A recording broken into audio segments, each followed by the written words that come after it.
దావోస్కి వెళ్ళి ఏం చేస్తున్నారు? అసలు మీకు పరిశ్రమ అంటే ఏందో తెలియదు. మీకు జగన్మోహన్ రెడ్డి గారు ముఖ్యమంత్రిగా ఉన్నప్పుడు పరిశ్రమలు ఏందో తెలుసా?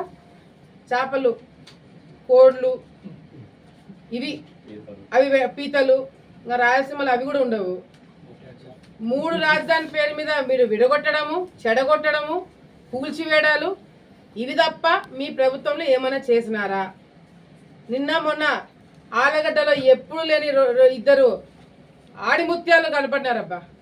ఇన్ని రోజులు కనపడలా వైసీపీ ఆడిముత్యాలు. ఒకరి ఇంట్లో ప్రెస్ మీట్ పెడతాడు, ఇంకోటి ఇంట్లో ప్రెస్ మీట్ పెడతాడు.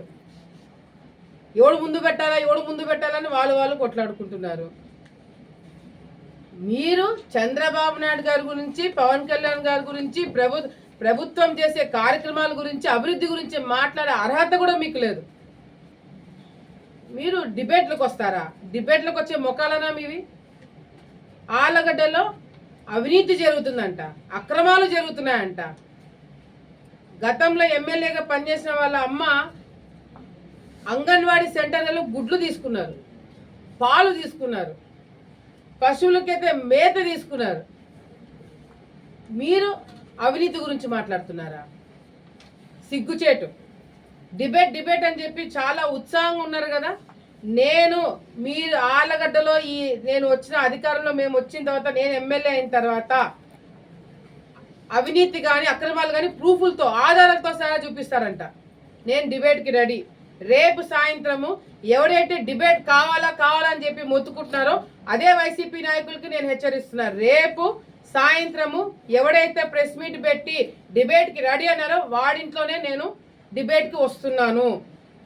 కార్యకర్తలు అందరూ వస్తారు. నిజంగంటే నీకు చిత్తశుద్ధి ఉంటే, నిజంగంటే నీ మాట మీద నువ్వు ఉండగలుగుతుంటే, వైసీపీ అందరికీ చెప్తున్నా, ఆడొక్కడికే కాదు, ఎమ్మెల్యేతో సహా ఎవరైతే అవినీతి జరుగుతుంది, ఎమ్మెల్యేలు చాలా అక్రమాలు చేస్తున్నారని చెప్పి మాట్లాడుతున్నారో నేను డిబేట్కి రెడీ.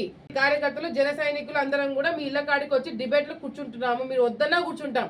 లేదు మీకు డిబేట్లకు మేము ఇళ్ల కాడికి రావద్దు, పోలీసులు ఎవరు రారు. పోలీసులు ఎవరు వచ్చి మిమ్మల్ని అడ్డుకోరు, మిమ్మల్ని ఇళ్ల నుంచి పంపించరు. మీ ఇళ్లలో మీరు కూర్చుంటారు. కుర్చీలు ఒకటి పెట్టండి, అది కూడా కావాలంటే నేను పంపిస్తాను. మీడియా మిత్రులు వస్తారు, వచ్చి డిబేట్కి మేము కూర్చుంటాం. మమ్మల్ని ఎదుర్కొనే సత్తా, ధైర్యం మీకుంటే కూర్చున్నాడు డిబేట్కి, మిగతా దానిలకు కాదు. డిబేట్కి మాత్రమే రమ్మంటున్నారు. సో డిబేట్కి మేము రెడీ. రేపు సాయంత్రం రాబోతున్నామని చెప్పి మరొకసారి తెలియజేసుకుంటూ, ఈరోజు ఆలగడ్డ ప్రాంతంలో కూడా తాగునీటి సమస్య కావచ్చు, సాగునీటి సమస్య కావచ్చు, ఇరిగేషన్ ప్రాజెక్టులు కావచ్చు, ప్రతి ఒక్కటి కూడా చంద్రబాబు నాయుడు గారి దగ్గరికి మేము తీసుకుపోయినాం ఆల్రెడీ. బడ్జెట్ రావడం ఒక్కటే ఆలస్యము. చంద్రబాబు నాయుడు గారు మా డబ్బులు లేవు అని చెప్పి ఏదో అంటున్నాడని చెప్పి మాట్లాడుతున్నారు. సిగ్గుసరం ఉందా మీకు? అప్పులు చేసింది మీరు. రాష్ట్రాన్ని అన్నపూర్ణ లాంటి ఉన్న ఆంధ్రప్రదేశ్ని అప్పుల రాష్ట్రంగా మార్చింది వైసీపీ నాయకులు. మళ్ళీ తిరిగి అన్నపూర్ణంగా మార్చే సత్తా ఉన్న నాయకులు ఈరోజు చంద్రబాబు నాయుడు గారు, పవన్ కళ్యాణ్ గారు, ఎన్డీఏ ప్రభుత్వం.